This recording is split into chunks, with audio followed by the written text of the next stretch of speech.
Students, आज का topic है पानीपत के प्रथम युद्ध के परिणाम। 21 अप्रैल 1526 ईस्वी को पानीपत का प्रथम युद्ध बाबर और इब्राहिम लोदी के बीच हुआ। पानीपत के प्रथम युद्ध के परिणाम भारतीय इतिहास और बाबर दोनों के लिए अत्यंत निर्णायक सिद्ध हुए। इस युद्ध के परिणाम स्वरूप भारत में एक युग की समाप्ति और दूसरे युग की शुरुआत हुई। पानीपत के प्रथम युद्ध का पहला परिणाम है लोदी वंश का अंत। युद्ध में इब्राहिम लोदी की मृत्यु के साथ ही दिल्ली सल्तनत तथा लोदी वंश दोनों के शासन का अंत हो गया। अफगान कुछ समय के लिए भारत की सर्वोच्च सत्ता से वंचित कर दिए गए। पानीपत के प्रथम युद्ध का महत्व इस बात में निहित है कि 1192 में उत्तरायण के जिस युद्ध में दिल्ली सल्तनत के जन्म की प्रक्रिया शुरू हुई वह 1526 ईस्वी में पानीपत के मैदान में समाप्त हो गई। इतिहासकार लेनपुल के शब्दों में अफगानों के लिए पानीपत का युद्ध उनका दुर्भाग्य था। इस युद्ध ने उनके राज्य और शक्ति दोनों का अंत कर दिया। पानीपत के प्रथम युद्ध का अगला परिणाम है मुगल वंश की स्थापना। पानीपत के मैदान में विजय प्राप्त करने के बाद आगरा और दिल्ली पर बाबर का अधिकार हो गया। भारतीय राजनीति में एक नए खून मुगलों का प्रवेश हुआ। 27 अप्रैल 1526 ईस्वी में दिल्ली में बाबर ने अपने नाम से खुतबा पढ़कर अपने आप को दिल्ली का बादशाह घोषित किया। उसकी इस घोषणा के साथ ही भारत में मुगल वंश के साम्राज्य की स्थापना हो गई। हुमायूं ने आगरा पर अधिकार करके बाबर को वहां का बादशाह घोषित कर दिया। इस प्रकार अफगानों की नई और पुरानी दोनों ही राजधानियों पर बाबर का अधिकार हो गया। अगला प्रभाव है दिल्ली सल्तनत का अंत। दिल्ली सल्तनत की स्थापना 1206 ईस्वी में कुतुबुद्दीन ऐबक ने की थी। दिल्ली सल्तनत में दिल्ली पर गुलाम, खिलजी, तुगलक, सैयद, लोदी वंश के शासकों ने शासन किया। पानीपत के प्रथम युद्ध में दिल्ली सल्तनत का पतन हो गया। इब्राहिम लोदी दिल्ली सल्तनत का अंतिम सुल्तान सिद्ध हुआ। लेनपुल ने लिखा है कि इस युद्ध के बाद देश का एक शासक समाप्त हुआ और दूसरा गद्दी पर बैठा। अगला परिणाम है बाबर के बुरे दिनों का अंत। पानीपत के प्रथम युद्ध में विजय के परिणाम स्वरूप बाबर के बुरे दिनों का अंत हो गया।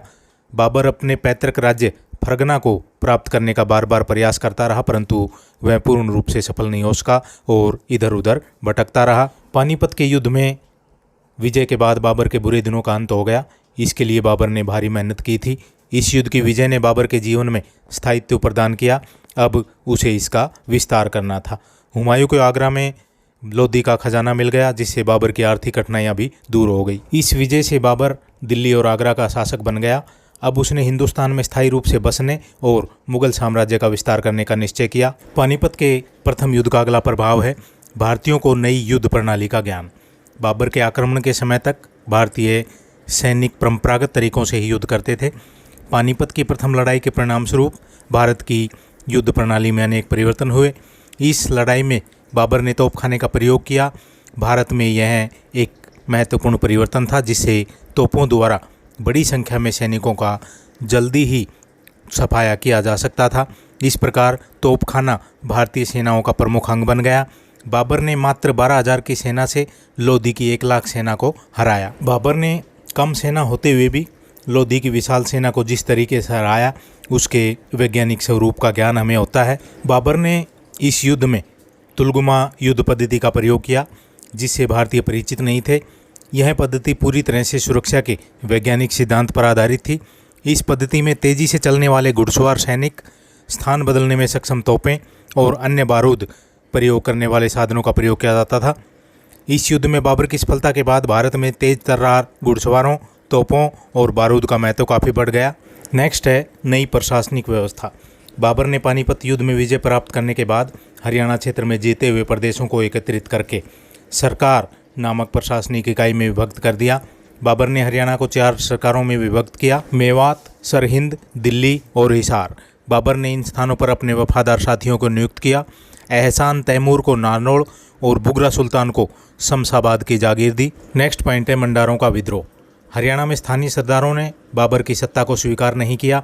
1530 ईस्वी में कैथल में मोहन सिंह भंडार के नेतृत्व में राजपूतों ने मुगलों के विरुद्ध विद्रोह करके स्थानीय व्यवस्था को समाप्त कर दिया। बाबर ने कुली हमदान के नेतृत्व में 3000 सैनिकों को मोहन सिंह भंडार का विद्रोह दबाने के लिए भेजा, जिसे राजपूतों ने बुरी तरह हराया। अब बाबर ने नौरंगबेग और तरसेम के नेतृत्व में सेना भेजी, जिसने भंडारों के विद्रोह का दमन किया। 26 दिसंबर 1530 ईस्वी को बाबर की मृत्यु हो गई। तो स्टूडेंट्स, ये थे पानीपत के प्रथम युद्ध के प्रभाव, जो भी ये 4th सेम के लिए उपयोगी हैं। ज़्यादा से ज़्यादा स्टूडेंट्स को शेयर करें। Thank you.